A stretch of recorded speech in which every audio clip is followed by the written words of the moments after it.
বৰপেটাৰ ঐতিহাসিক পাটবাউসী সত্ৰবাসীক জলাকলা খুৱাইছে এটা গড়কাপ্তানি পথে। ঐতিহাসিক দামোদৰদেৱ সত্ৰৰ সন্মুখৰ পৰা কেওটকুছি সত্ৰ সংযোগী পথটোৰ দুৰৱস্থাৰ বাবে যাতায়াতৰ ক্ষেত্ৰত যাতনা ভুগিবলগীয়া হৈছে সত্ৰখনৰ ভকত বৈষ্ণৱ তীৰ্থযাত্ৰীৰ লগতে স্থানীয় ৰাইজে। সত্ৰখনৰ সন্মুখৰ পথটোত সৃষ্টি হোৱা বৃহৎ বৃহৎ গাঁতৰ বাবেই সত্ৰখনলৈ নিয়মিত অহা যোৱা কৰা ভকত আৰু আইসকলৰ লগতে সত্ৰবাসী লোক ভীষণ সমস্যাত পৰিছে। বিশেষকৈ অগপ চৰকাৰৰ প্ৰথমটো কাৰ্যকালতে নিৰ্মাণ কৰা পথটো সুদীৰ্ঘ ৩৫ বছৰ ধৰি পুনৰ নিৰ্মাণ নহল। ফলত এজাক বৰষুণতেই বানপানীৰ সৃষ্টি হোৱাত সত্ৰলৈ নিতৌ নাম প্ৰসংগৰ বাবে অহা ভকত বৈষ্ণৱ আৰু আই মাতৃসকল জীয়াতু ভুগিবলগীয়া হৈছে। সত্ৰখনৰ ভকত বৈষ্ণৱ আৰু আই মাতৃসকলে ৰাজ্যৰ মুখ্যমন্ত্ৰী ডক্টৰ হিমন্ত বিশ্ব শৰ্মালৈ কাতৰ অনুৰোধ জনাইছে যেন অতি শীঘ্ৰে এই পথটো সুচল কৰি বৃহত্তৰ পাটবাউসী ৰাইজক কৃতাৰ্থ কৰে। এই পথছোৱা তাৰমানে পাটবাউসী চুকৰ পৰা আমাৰ এই হেৰিক লগি নহয় কেটকুচি নহয় গহেৰপামৰ লগি 1985 চনতে কৰা। 1985 চনৰ পাছত কোনো ধৰণৰ ৰিপেয়াৰিং অহা নাই এই ৰাস্তাটোত, কোনো ধৰণৰ। তাৰপিছত আমাৰ বৰপেটা সমষ্টিৰ MLA গুণীন দাস আহোঁতে কিবা অলপ কৰলাক এই ভাঙা হেৰিখিনিৰ ওপৰত তাৰমানে ৰিপেয়াৰিং কৰি থৈ গ'ল। আৰু একো তাৰমানে ৰাস্তাটোৰ বিষয়ে একো হেৰি কৰা নাই।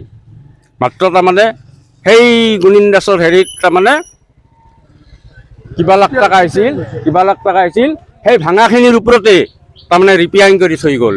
1985 চনৰ পথ সেইটো। তেতিয়াৰ MLA আছিল হেৰি এই কুমাৰ দীপক দাস আছিল 1985 চনৰ। তাৰপিছত এই ৰাস্তাটোৰ কোনো ধৰণৰ ৰিপেয়াৰিং নাই। চৰকাৰতো অসমৰ মুখ্যমন্ত্ৰীটো দুবাৰ আহি এইখন সত্ৰত দুবাৰ আহিছে, দুবাৰ আহি এই পথছোৱাও দেখিছে, তথাপিও তেওঁলোকৰ কাণসাৰ নাই। গতিকে তেওঁলোকৰ কি ক'ব?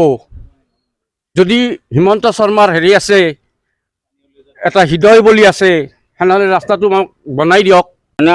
মুখ্যমন্ত্ৰীলৈ মোৰ এটাই প্ৰাৰ্থনা, অতি সোনকালে আমাৰ আদিধাম পাটবাউসী সত্ৰৰ সন্মুখখিনি ৰাস্তা অতি সোনকালে ভাল কৰি দিয়ে। তাৰ কাৰণে মই দঢ়াই তেওঁৰ ওচৰত প্ৰাৰ্থনা জনাইছোঁ। সকলো প্ৰাৰ্থনা স্বীকাৰ কৰি যাতে সত্ৰখনৰ এটা মংগলৰ কাৰণে তেওঁ অলপমান আমাৰ নজৰ দিয়ে, তাৰ কাৰণে তেওঁৰ ওচৰত প্ৰাৰ্থনা।